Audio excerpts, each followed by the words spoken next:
Hello नमस्कार दोस्तों, स्वागत है आपके अपने यूट्यूब चैनल मेहरा क्लासेस में। तो दोस्तों आज की वीडियो में हम एमपी असिस्टेंट प्रोफेसर जो कंपलसरी पेपर है पेपर 1 एमपी जीके उसके कट ऑफ मार्क्स पर डिस्कशन करने वाले हैं। और पेपर 1 जो है आप सभी के लिए निर्णायक साबित होने वाला है, जिनका पेपर अभी 9 जून को हो चुका है और इसके बाद जो 4 अगस्त और 17 नवंबर को जिनका पेपर होने वाला है उन सभी के लिए पेपर 1 जो है निर्णायक है।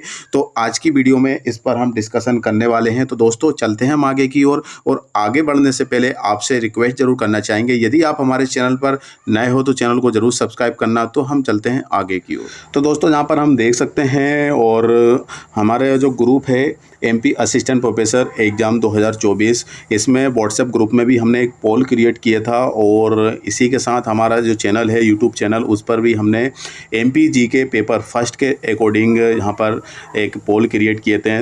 पहले हम ग्रुप का देख लेते हैं, व्हाट्सएप ग्रुप का।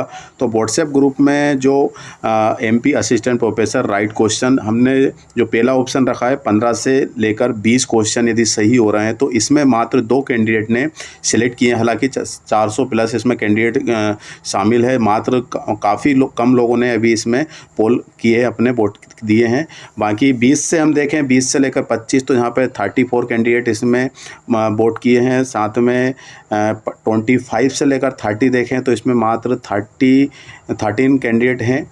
और 32 35 देखें तो इसमें 21 कैंडिडेट शामिल हैं। और इसके बाद 35 to 40 इसमें मात्र 3 कैंडिडेट शामिल है, मतलब 35 तो यहाँ पर गया है। इसके बाद यदि हम देखें हमारा यूट्यूब चैनल के, जिसमें 1100 कैंडिडेट ने इसमें वोट किए हैं 1.1 के, जिसमें सबसे पहला जो ऑप्शन है बिलो 20, मतलब यदि किसी कैंडिडेट के 20 से कम नंबर है तो इस पे वोट करेंगे तो यहाँ पर 9% है मात्र। और यदि हम देखें 20 से लेकर 25 तो इसमें 39% कैंडिडेट हैं। इसके बाद 25 से लेकर 30 इसमें 30% कैंडिडेट शामिल है। और 30 से लेकर 35 इसमें हमने थोड़ा सा मिस्टेक हो गई है, लेकिन वो 30 से लेकर 35 है तो इसमें 13% कैंडिडेट शामिल है। इसके बाद यदि यहाँ पे देखें तो 35 to 40 इसमें 9% कैंडिडेट शामिल हैं। अब 9% यदि देखें तो 9% कितने हो रहे हैं, तो यहाँ पे टोटल हैं 1100 और 9% है 100 से हम डिवाइड कर देते हैं, 2 जीरो से हम 2 जीरो कट कर देते हैं, 11 का इंटू 9 में कर देते हैं तो 99, मतलब 99 कैंडिडेट हैं 1100 कैंडिडेट में 9, मतलब जिनके मार्क्स 35-45 के बीच में हैं। मतलब कुछ कैंडिडेट तो हैं जिनके मतलब जो क्वेश्चन है 50 में से 35 प्लस सही हुए हैं। अब आप समझ सकते हैं कि ये एमपी जीके कंपलसरी पेपर हैं और कितने लोगों ने इसमें फॉर्म फिल किए हैं और 1100 लोगों की अभी यहाँ पे वोटिंग है। तो आप इससे अंदाज़ा लगा सकते हैं कि 35 प्लस तो गया है। अब इसके बाद निर्णायक कैसे शामिल होगा, जैसे कि आपके हम किसी सब्जेक्ट को एग्जाम्पल ले लेते हैं, जैसे कि आपका ले लेते हैं आपका हिंदी सब्जेक्ट है ना, हिंदी सब्जेक्ट है। अब हिंदी सब्जेक्ट में आपके हो सकता है कि 90 नंबर आ रहे हैं, ठीक है ना, हो सकता है 90 नंबर आ रहे हैं।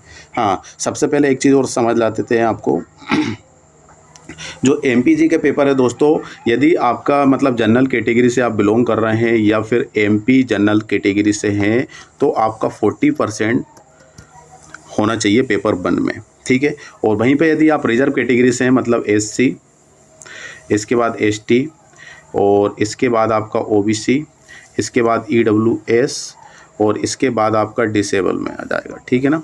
ये डिसेबल के हैं, इनका 10% की छूट है, मतलब 30% इनका होना चाहिए।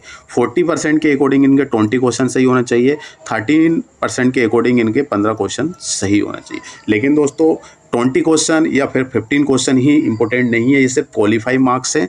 यदि आप इससे ज़्यादा लाना है, मतलब ज़्यादा लाना ही पड़ेगा, नहीं तो आपको दिक्कत आ जाएगी। ये तो सिर्फ क्वालिफाई मार्क्स है। यदि आप इतना कैरी करते हैं या इतने अपने पेपर में लाते हैं तो आपका सेकंड पेपर चेक होगा।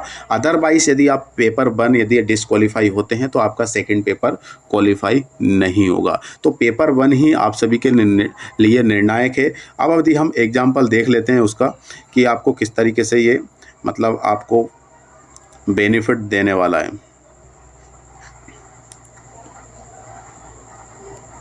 जैसे कि दोस्तों आपका एक सब अपन ले लेते हैं हिंदी सब्जेक्ट का, है ना। हिंदी सब्जेक्ट में आपके 90 क्वेश्चन सही हो रहा है, ठीक है। 90 क्वेश्चन हो रहा है। 90 क्वेश्चन का 4 में मल्टीप्लाई कर देते हो तो 9 चौक 36, मतलब 360 को नंबर के आपके 360 नंबर आ रहा है आपके 90 क्वेश्चन सही करने में, ठीक है। यदि आपका पेपर 1 अच्छा मजबूत है ये और उसमें अच्छे मार्क्स आए, जैसे कि 35 प्लस आए, अपन 30 मान लेते हैं, 30 मान लेते हैं, तो 30 आपको 4 से मल्टीप्लाई कर देते हैं, मतलब 120 नंबर, ठीक है।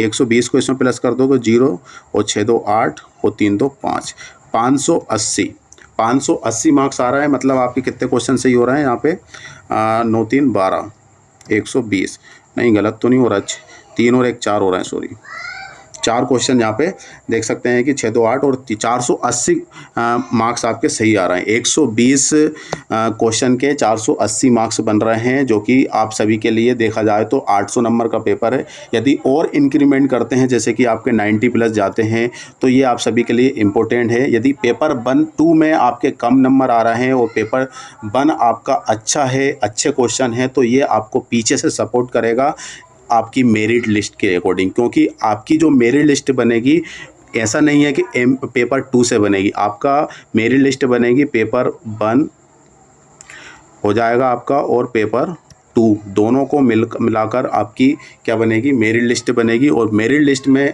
वही कैंडिडेट जाएंगे जो इसमें शामिल होंगे, और इसमें शामिल होने के साथ साथ 3 गुना कैंडिडेट को इसमें शामिल किए जाएंगे। हिंदी में शायद 116 वैकेंसी है, तो इसमें 3 टाइम मल्टीप्लाई कर देंगे तो 348 के आसपास आ जाएंगे। ये 348 कैंडिडेट इसमें शामिल करेंगे, जिसमें से 13% को कम कर लिया जाएगा और 87% कैंडिडेट को यहाँ पे बुला लिया जाएगा इंटरव्यू के लिए। तो आपका कट ऑफ इतना हाई, जैसे कि हमने आज की वीडियो में बताया है, तो 120 123 से लेकर 128 उतना भी जा सकता है, एक्सपेक्टेड है। ज़रूरी नहीं है कि जो हमने बताया वही सही हो। हमारे अनुमान के अकॉर्डिंग, जो हमारे पोल क्रिएट किए गए थे उसके अकॉर्डिंग, हमारे पास जो पोलिंग हुई है उसके अकॉर्डिंग हमने आपको बताया है।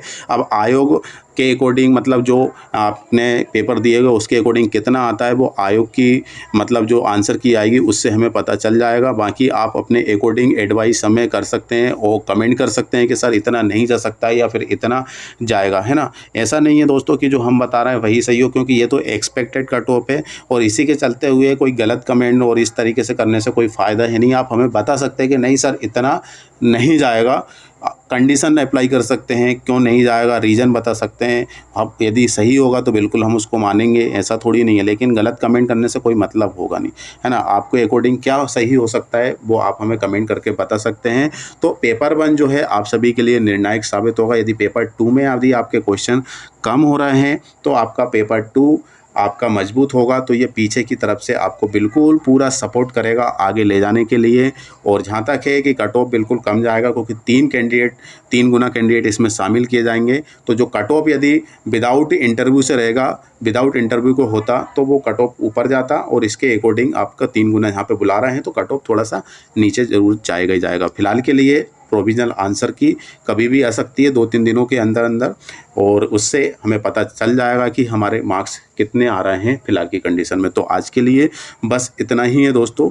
आपके अकॉर्डिंग क्या सही हो सकता है, जो बिल्कुल हमें कमेंट सेक्शन में कमेंट करके बता सकते हैं। तो आज के लिए बस इतना ही, फिर से मिलेंगे नई वीडियो के साथ। जब तक के लिए जय हिंद, जय भारत।